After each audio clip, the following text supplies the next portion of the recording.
Irmãos, ainda em João 13, para nós ganharmos tempo, vamos ler do versículo 1 ao 11. João 13.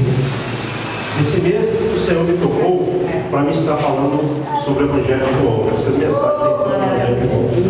Quem pudesse colocar de pé, depois que nós lemos o texto, os irmãos podem se sentar. Pai, em nome de Jesus Cristo, agora é a palavra da noite, hoje é a Santa Ceia. O trecho que o Senhor colocou no meu coração foi o Evangelho segundo São João, capítulo 13. Usa-me conforme a tua vontade para que a igreja continue sendo edificada em nome de Jesus. Amém, graças a Deus. 13 de João, 1 em diante.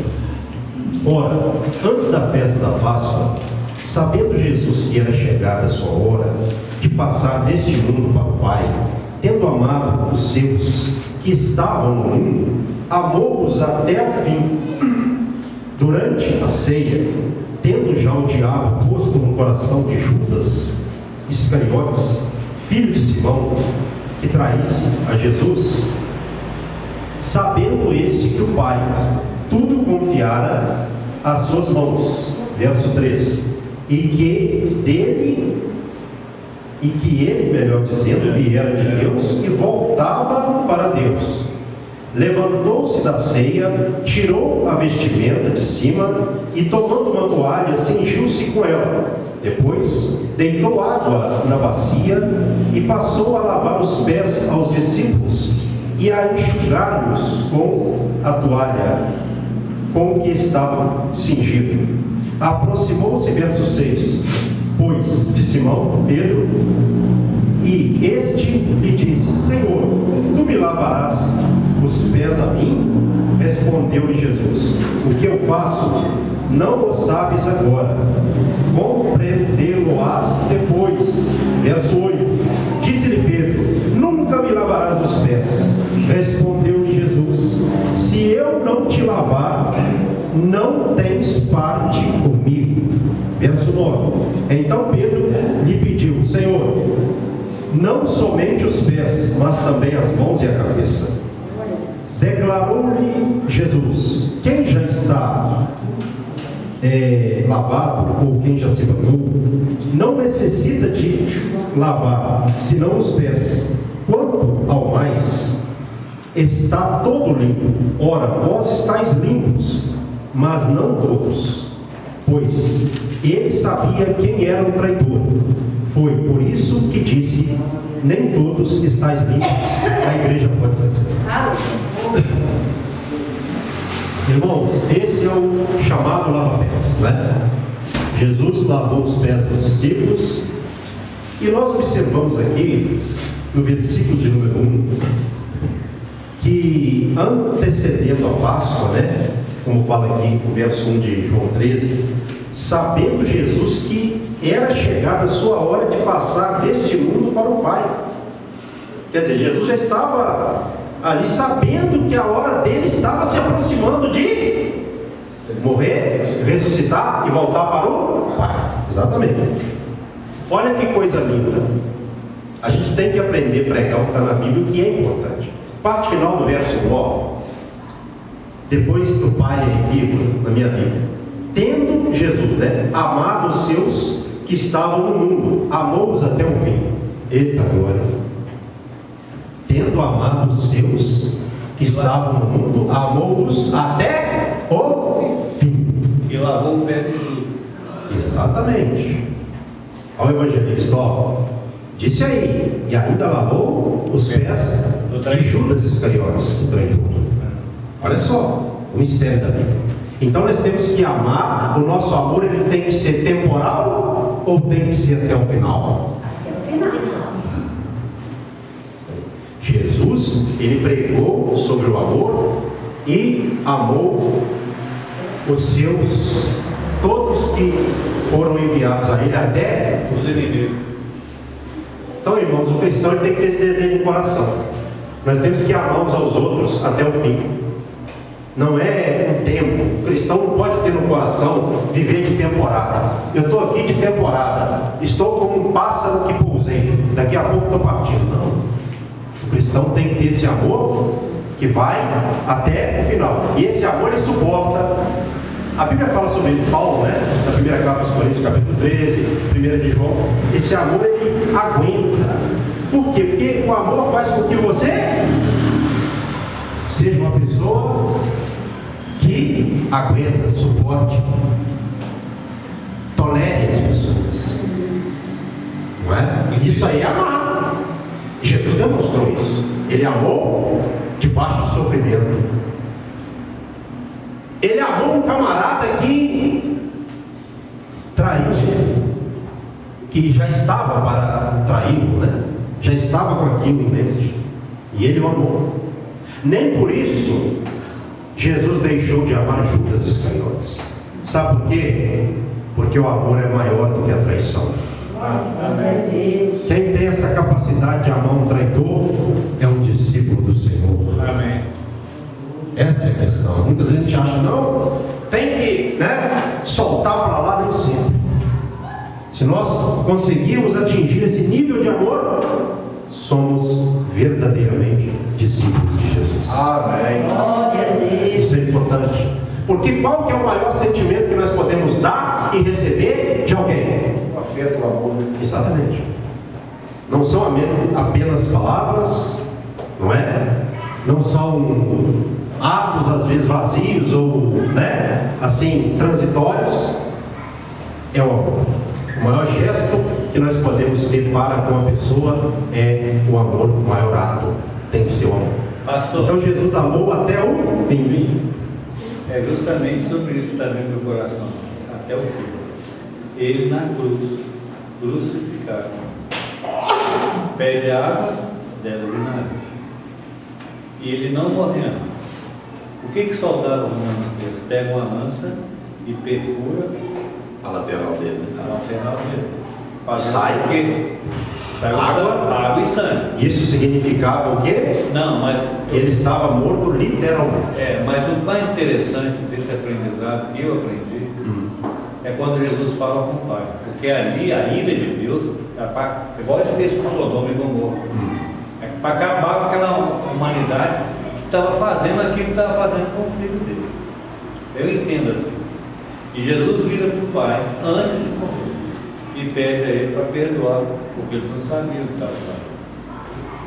Esse é um gesto. É o nosso, exatamente, até ali, momentos antes, né, da sua morte, aquela agonia dele sofrendo dores terríveis, ele pediu a Deus para que perdoasse, porque eles não sabiam o que estavam fazendo. Mas, na verdade, também, a morte de Jesus ela é profética, ela tinha que acontecer. Né? Então Deus ele não ia derramar sua ira naquele momento, embora o mundo merecesse isso, mas a profecia apontava para a morte, para a ressurreição e a continuação do período da graça, do amor de Cristo, que seria pregado a todo mundo. Né? E aí no verso 2, durante a ceia, verso 2 de João 13, tendo já o diabo posto no coração de Judas Iscariotes, filho de Simão, que traísse Jesus. Durante a ceia, o que o diabo fez? O texto não mente. Ele pôs no coração de Judas Iscariotes, coração é mente, nesse sentido, para trair Jesus. Colocou o pensamento. Então, se nós não vigiarmos, o diabo coloca pensamento na nossa mente. O texto não mente. Estava escrito já estava profetizado sim, mas o texto diz que durante a ceia, tendo o diabo posto no coração de Judas Iscariotes, filho de Simão, que traísse Jesus. Naquele momento ali, não é tão importante, o diabo colocou na mente dele. Então, se a pessoa ficar com a mente vazia, o diabo, não tem nada na mente dele, não. Deixa eu colocar a mente dele para trabalhar um bocadinho. Então, pastor, esse versículo faz menção lá em Salmos de Davi, né? Lá no capítulo de número, se eu não me engano, 41, verso 9. Exato. É uma profecia. Lá no Salmo 41, a voz de Deus contou bem. Isso aqui que está acontecendo também é uma referência à profecia profética, não é? Exatamente. Nós observamos isso aí também. Aí, no verso de número 13, diz assim, sabendo este que é Jesus, que o Pai tudo confiado às suas mãos, e que ele viera de Deus e voltava para Deus. Ele estava indo de novo para Deus, falando da sua morte, ressurreição e tudo mais. Levantou-se da ceia, olha só, o ato de Jesus. Levantou-se da ceia, tirou a vestimenta de cima e, tomando uma toalha, cingiu-se com ela, amarrou ela na cintura. Cingir era amarrar na cintura, né? Depois deitou água na bacia, Jesus fez isso, e passou a lavar os pés aos discípulos e a enxugá-los com a toalha com que estava cingido. Aí Pedro, vendo aquilo ali, o que ele disse para Jesus? O que lava? Senhor, tu me lavas os pés a mim? O que Jesus respondeu para ele? O que eu faço, não o sabes agora, compreendê-lo-ás depois. Tem muita coisa que a gente na hora não vai compreender, mas depois a gente vai compreender. Porque discípulo, às vezes ele não entende na hora. Muitas coisas os discípulos só entenderam, nós sabemos disso, já estudamos sobre isso aqui. Eles só entenderam, foram reveladas completamente a eles depois da morte de Cristo. Muitas coisas ali, certo? Antes da morte de Cristo, eles tinham dúvidas acerca de algumas coisas. Mas Jesus disse: compreendê-lo-ás, não agora, mas depois. Então tem muita coisa que a gente às vezes não compreende, ou algumas coisas que hoje nós já temos a revelação, mas algumas coisas. Mas a gente tem aquela certeza, né, que a gente está fazendo certo, porque quem tem o Espírito Santo, né, quem guia ele não é a mente dele, é o Espírito Santo. Então o Espírito Santo guia toda a verdade, ele vai, daí a pouco o Espírito Santo revela, né? Aí dá aquela fortalecida no coração da pessoa, para a pessoa saber que ela está caminhando na via correta. Porque o Espírito Santo não é espírito de confusão, certo? Ele é espírito de revelação de Deus, certo? Então Pedro, olha só, não estava compreendendo Jesus ali fazendo o serviço de quem? Do servo, do escravo. A primeira vez que Jesus veio ao mundo, ele veio como? O servo. O servo. Não era para reinar. Embora muitas pessoas esperavam, né, isso dele, mas não era para aquele momento. Às vezes eu falo isso. O primeiro momento da igreja no mundo é para servir ou é para reinar? Servir. É o que Pedro precisava de entender também. E ele entenderia, lógico. Então nós estamos aqui para servir. Qualquer dia desse eu vou fazer um lava-pés aqui. E não tem nada demais nisso aí. Qualquer dia desse. Não é doutrina, mas é bom fazer. Isso aí simboliza humildade, quebrando o coração. Um irmão lavando os pés do outro. Não é? Jesus fez isso. Então, nós observamos aqui uma demonstração de servo. Nós também precisamos de entender isso. A nossa primeira chamada, e é agora, não é para que nós sejamos servidos, é para que sirvamos. Quem quer ser grande no reino de Deus, tem que servir. Lá no mundo, o grande manda, governa. No reino de Deus, o grande é servo. Ele vai servir as pessoas, ele vai atender a necessidade das pessoas, porque Jesus falou que aquele que quiser ser grande, que seja servo de todos. Aquele que quiser ser o primeiro, seja servo de todos. Ele disse isso. Então, irmão, nós não podemos perder a visão do servo. Eu estou aqui para servir. Tem dia que a gente fica meio indignado, Senhor, eu estou servindo, mas ninguém me serve. Aí o Espírito Santo sopra no seu ouvido. Mas com Jesus também foi assim. Mas com o mestre também foi assim.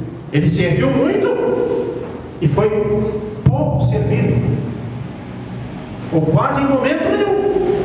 Mas ele sabia para o que ele havia vindo. Ele veio para servir, ele deixou isso claro. E cumpriu a missão.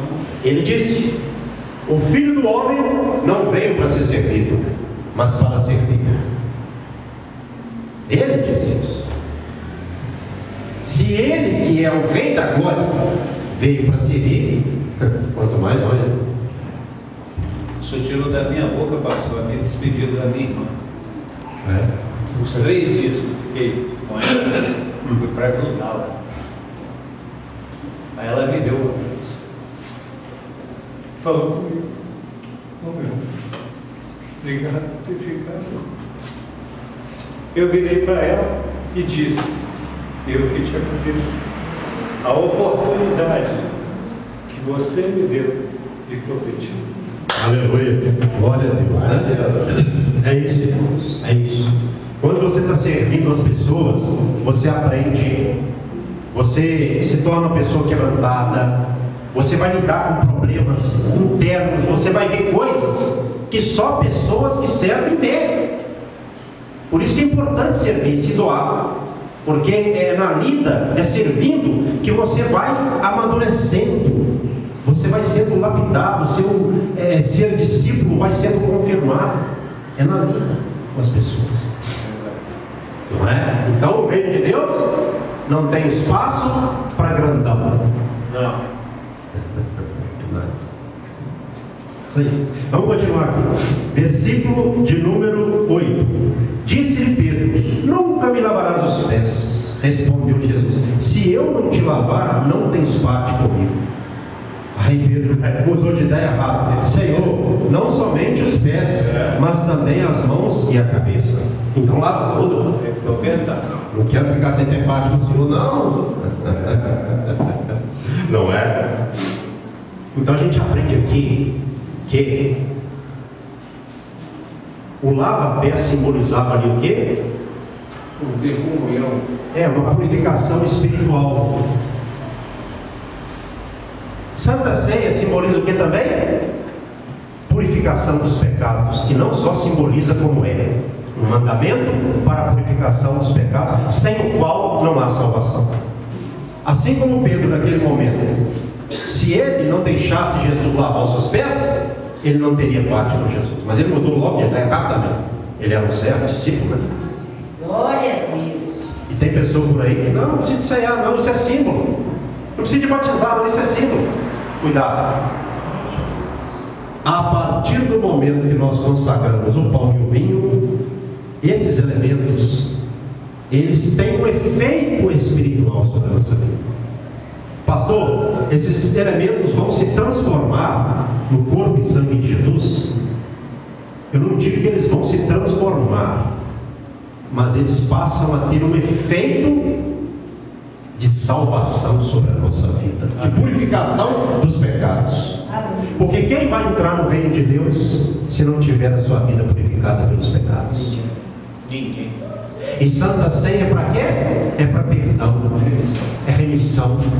Então esse negócio de falar não precisa, é símbolo, mas é verdade, é o mandamento do Senhor. Nós não estamos aqui para ficar com símbolos apenas sem crer, não. A partir do momento que nós oramos, nós apresentamos, pedimos perdão, fazemos o exame da nossa própria vida, nós cremos que estamos comendo do pão que simboliza o corpo de Cristo e do vinho que simboliza o sangue de Cristo, e nós fazemos isso em memória dele, até que ele venha nos buscar para a glória eterna, o arrebatamento de Deus. Olha só que coisa importante, ele diz: fazer isso em memória de mim. Isso é um mandamento. Em memória de quê? Do que ele fez na cruz por nós. Então você anuncia que ele morreu na cruz por você, você obedece, pede perdão dos seus pecados e aguarda a volta do Senhor. Santa Ceia tem a ver com o quê? Salvação, arrebatamento, mandamento. E tem gente na internet que não precisa, não. É símbolo. Cuidado, irmãos. E o camarada vai lá na Bíblia. E tem uns que até abandonam a Bíblia. Aí começa a falar de historiador fulano. Eu não quero saber de historiador A, B ou C. Em primeiro lugar, eu quero saber de Jesus Cristo, que veio para salvar. Ele é o profeta, ele é o Messias, ele é Deus encarnado e ressuscitado. Porque às vezes você vai olhar o camarada, e às vezes o camarada evangelista, ele não, e demais irmãos, tropeça nenhuma Bíblia. Você vê o camarada falando, é verdade, né? Por causa da oratória, né?